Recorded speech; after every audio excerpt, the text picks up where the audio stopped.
కల్పించి వాళ్ళను సందిగ్ధంలో నెట్టి ఈ కాలాన్ని కాలయాపన చేయకుండా ఉండాల్సి ఉండే అనేది నా ఆలోచన. అంటే ఇటు ప్రభుత్వం పరంగా కానీ అంటే కాంగ్రెస్ పార్టీ ఉండొచ్చు, అది బీజేపీ ఉండొచ్చు, బీఆర్ఎస్ ఉండొచ్చు. ఈ మూడు పార్టీలు కూడా అదేమైనటువంటి క్రీడ ఆడుకున్నాయి. ఏది తెలంగాణ సమాజంలో అసలు అమలు గాంధీ చట్టబద్ధంగా లేనిది, ధర్మబద్ధంగా లేనిది ఇది అమలు చేస్తామని ఒక దిక్కునంగా కాంగ్రెస్ పార్టీ చెప్పడం, ఇది అమలు చేయాలని బీజేపీ పార్టీ మాట్లాడడం, బీఆర్ఎస్ పార్టీ మాట్లాడడం, ఇది వింత విరుద్ధం. ఎందుకు చెప్తున్నంటే ఎప్పుడైనా కూడా ఇప్పటి వరకు కూడా జరుగుతున్నటువంటి పోరాటంలో మీరు గమనించండి మేడం, శాస్త్రబద్ధంగా, ధర్మబద్ధంగా, న్యాయబద్ధంగా ఎంపారికల్ డేటా చేయాల్సి ఉండే రాష్ట్ర ప్రభుత్వం. మరి ఈనాడు మాట్లాడేటువంటి ఏ రాజకీయ పార్టీ కూడా ఎంపారికల్ డేటా చేయమని ఎవరు అంటలేరు. ఈ డెడికేషన్ కమిషన్ నివేదిక కంటే ముందల ఎంపారికల్ డేటా చేయాలి. ఈ ఎంపారికల్ డేటా చేయమని ఏ రాజకీయ పార్టీ కూడా మాట్లాడతలేదు. నెంబర్ 1. పోనీ రాజకీయ పార్టీ అంటే మాట్లాడతలేదు, ఓట్ల కొరకు భ్రమలు కల్పించే విధంగా. మరి కుల సంఘాలన్నా మాట్లాడాలి కదా. అసలు ఎంపారికల్ ఎవరు బీసీలు, ఎవరు అర్హత, ఎవరు అనర్హులు, అసలు ఇవి ఎవరికి రిజర్వేషన్లు అందాలి, ఎంత శాతం అందాలి, ఏ కులాలు రిజర్వేషన్లకు వస్తాయి, ఏ కులాలు రిజర్వేషన్లకు రావు అనేది ఎంపారికల్ డాటా. ఇది సేకరించమని గాని, ఇది ప్రజల ముందు ఉంచమని గాని, ఈ దిశగా ప్రభుత్వం పనిచేయాలని గాని ఏ బీసీ సంఘాలు కూడా ఇప్పటి వరకు కొట్లాడతలేవు. అంటే ఒకటి ఆల్రెడీ ప్రభుత్వం నుంచి ఒక డెడికేటెడ్ కమిషన్ వేసి ఒక రిపోర్ట్ అయితే ఇచ్చింది కదా బీసీ. మేడం ఇక్కడ నేను అందుకనే వాస్తవాలు చెప్పదలుచుకున్నా, రాజకీయ పార్టీలకు ఖచ్చితంగా చెప్పదలుచుకున్నా. డెడికేషన్ కమిషన్ ఏమిచ్చింది మేడం? కులాల వారి జనాభా ఇచ్చింది. ఇక్కడ కులాల జనాభా వేరు, బ్యాక్వర్డ్ క్లాసెస్ అంటే వెనకబడిన తరగతులు వేరు. కులాల జనాభా తోటి నువ్వు రిజర్వేషన్లు ఇవ్వడం లేదు మేడం.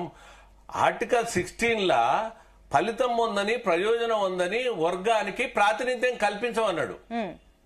కల్పించమన్నప్పుడు మరి ఏ వర్గానికి ఫలితం పొందలేదు, ఏ వర్గానికి ప్రయోజనం అందలేదు, ఏ వర్గానికి రిజర్వేషన్లు అవసరం, ఇప్పుడు అది పేర్కొనాలి కదా. ఇప్పటి వరకు చూడండి మీ లెక్క ప్రకారం సరే మీరు చెప్పింది కరెక్టే. ఇప్పుడు ఆర్థికంగా వెనుకబడిన వాళ్ళకి సంబంధించి రిజర్వేషన్లు ఉండాలి కరెక్టే, కానీ మీరు అంటుంది ఏంటి అంటే బీసీలకు 42% రిజర్వేషన్ ఉండకూడదు అంటున్నారా? మీ పాయింట్ ఒకసారి. నా పాయింట్ ఆఫ్ వ్యూలో ఏంటంటే మేడం, అది 42, 50, 46 లేకపోతే ఎంత అనేది నిర్దేశించేది ఎవరి చేతులు ఉండదు మేడం. కేవలం ఎంపారికల్ డేటా కలెక్ట్ చేసినప్పుడు, రిజర్వేషన్ల కరువుల జాబితాను తీసినప్పుడు, అది ప్రజల ముందు ఉంచినప్పుడే ఆ నిఘంటువు తేలుతుంది. కాబట్టి ఎవరు కూడా చెప్పడానికి లేదు. ఊరికే ఒక సంఖ్యను తయారు చేసుకొని ఆ సంఖ్యను ప్రజల ముందుకు ఉంచి, లేదా ఈ సంఖ్య మేము రిజర్వేషన్లు అంటే అది ఎవరి చేతులు లేదు. రాజ్యాంగ స్ఫూర్తికి విరుద్ధం. రాజ్యాంగం వల్ల ఒకటే ఉన్నది మేడం, ఇప్పుడు ఆర్థికంగా రిజర్వేషన్లు కూడా కాదు, ఇది సామాజిక వెనుకబాటు మీద ఇచ్చే రిజర్వేషన్లు. ఇప్పుడు 2 రకాల రిజర్వేషన్లు ఉన్నాయి. ఇప్పుడు బీసీలకు గానీ, ఎస్సీలకు గానీ, ఎస్టీలకు గానీ వాళ్ళ ఎస్సీ ఎస్టీలకు కాన్స్టిట్యూషన్ ప్రొవిజన్స్ ఇచ్చి వాళ్ళకి రిజర్వేషన్లు ఇస్తే, రాజ్యాంగ రక్షణ కవచం ఇస్తే, బీసీలకు కూడా సామాజిక వెనుకబాటు మీదనే రిజర్వేషన్లు ఇచ్చారు. మరి ఈ సామాజిక వెనుకబాటు అంటే ఎవరికి ఉంది, ఏ కులాలకు ఉంది, అది తేల్చాలి కదా. ఇప్పుడు నిరంతరం అనునిత్యం ఒకే కులాలు, ఒకే కుటుంబాలు, ఒకే వర్గాలు ఏకస్వామ్యంగా రిజర్వేషన్ ఫలాలు పొందుతున్నప్పుడు ఎట్లా మరి సమగ్రంగా అభివృద్ధి ఎట్లా చెందుతారు? ఇప్పటి వరకు చూడండి మేడం, ఎన్ని సభలు పెట్టినా, ఎన్ని సమావేశాలు పెట్టినా, ఎన్ని ధర్నాలు చేసినా, రాజకీయ పార్టీలు గాని లేదా బీసీ సంఘాలు, మహామేధావులు అనుకునే వాళ్ళు గాని ఇప్పటి వరకు సంచార జాతుల గురించి మాట్లాడుతున్నారా మేడం? ఎంబీసీల గురించి మాట్లాడుతున్నారా? మరి ఎందుకు మాట్లాడతలేరు? అసలు రిజర్వేషన్లు అనేదే అసలు ఆ ప్రక్రియ రావడానికి కారణమే ఎంబీసీలు, సంచార జాతులు, ఈ కులాలు ఉండబట్టి ఆ రిజర్వేషన్ల ఫలితం అనేది అది సాధ్యమవుతుంది. అటువంటిప్పుడు ఎవరికి రిజర్వేషన్లు అవసరం వాళ్ళ గురించి మాట్లాడినప్పుడు అది ఎట్లా చెల్లుబాటు అయితే చెప్పండి. అంటే ఆ దిశగా ప్రభుత్వాలు పనిచేయట్లేదు. నేనేదంటే వాస్తవాలు చెప్తున్నా. ఇటు రాజకీయ పార్టీలు కూడా భ్రమలు కల్పిస్తున్నాయి. అదే విధంగా ఈ కుల సంఘాలు కూడా వాస్తవాలు చెప్పట్లేదు. ఒక్కరు కూడా అడుగుతలేరు మాకు ఇంత శాతం రిజర్వేషన్లు ఇవ్వాలి, ఎందుకు ఇయ్యరు, ఇవ్వకపోతే ఖబర్దారు అది ఇదని అంటారు. కానీ మాలో ఉన్నటువంటి రిజర్వేషన్ల శాతం తేల్చండి, తర్వాత మాలో ఉన్నటువంటి అర్హులకు రిజర్వేషన్లు ఇవ్వండి, మాలో ఉన్న ఎంబీసీలకు ఇవ్వండి, మాలో ఉన్న సంచార జాతులకు ఇవ్వండి, మాలో ఉన్న వికలాంగులకు ఇవ్వండి అని ఎందుకు అడుగుతలేరు అంటున్నా. అంటే ఇదంతా మభ్య పెట్టే ప్రక్రియ అని నేను చెప్పదలుచుకున్నాను. ఓకే, కనుక్కుందామండి. అండ్ అదే విధంగా బీఆర్ఎస్ నుంచి దేవి ప్రసాద్ గారు కూడా జాయిన్ అయ్యారు. దేవి ప్రసాద్ గారు గుడ్ మార్నింగ్ అండి. నేను మళ్ళీ వస్తాను మీ దగ్గరికి. జితేందర్ గారు, సో విన్నారు ఏదైతే మన ఈబీసీ నేషనల్ లీడర్ మన రవీందర్ రెడ్డి గారి వర్షన్ పూర్తిగా విన్నారు. సో ఏదైనప్పటికీ ఎస్సీ ఎస్టీ బీసీలు అన్ని రిజర్వేషన్లు కలుపుకున్నా 50% రిజర్వేషన్ ఆ క్యాప్ అయితే దాటొద్దు అని చెప్పేసి నిబంధన ఉంది. అండ్ మీరు బీసీలకు సంబంధించి 42% రిజర్వేషన్ ఇస్తామని చెప్పేసి అంటున్నారు. ఈ లెక్కన మళ్ళీ ఒకటి వచ్చే నెల 11, 14, 17 ఎలక్షన్స్ నిర్వహించే ఛాన్సెస్ ఉన్నాయని కూడా వినిపిస్తున్నాయి. సో ఏ లెక్కన చూసినా ఈ రిజర్వేషన్ల అమలుతోని మీరు వెళ్తారా, ఏ రకంగా వెళ్తారు అనే చాలా ప్రశ్నలు కూడా ఉత్పన్నం అవుతున్నాయి. అండ్ ఇందాక రవీందర్ రెడ్డి గారి ప్రశ్నలకు కూడా ఈ ఎంపెరికల్ డాటా గురించి కూడా ఎవరు మాట్లాడట్లేదు అనే ప్రశ్నలకి ఏం చెప్తారు? నమస్కారం అండి, మీకు ప్యానల్ ఉన్న పెద్దలందరికీ నమస్కారాలు. ఒకటండి, కాంగ్రెస్ పార్టీ ఒక నిర్ణయం తీసుకున్నది, సుదీర్ఘంగా పరిపాలించింది, ఎందుకు చేయలేదని క్వశ్చన్ వస్తుంది. రాహుల్ గాంధీ గారు ఇంతకుముందు కూడా చెప్పిండ్రు, మేము చేయలేకపోయినాం, ఇప్పుడు చేస్తామని.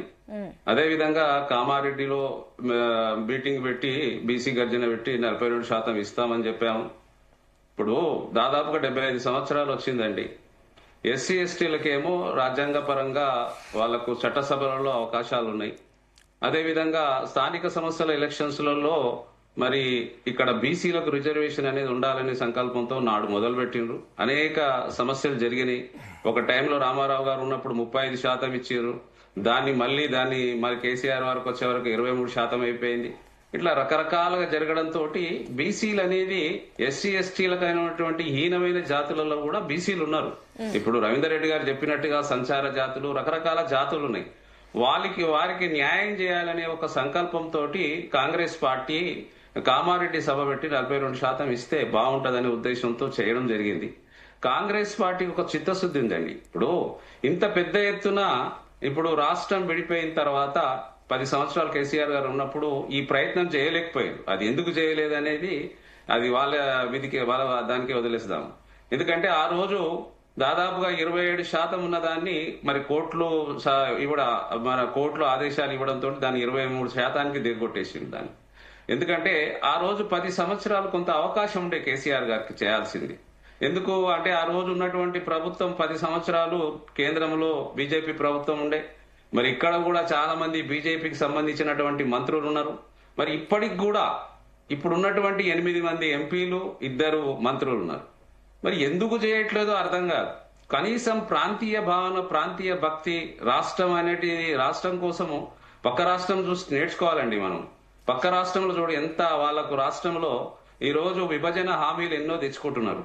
అటు పోలవరం గాని జాతీయ ప్రాజెక్టు కేసీఆర్ గారు ఒక్కటైనా ఒకటి తెచ్చుకోలేకపోయారు. 10 సంవత్సరాలు పరిపాలిస్తే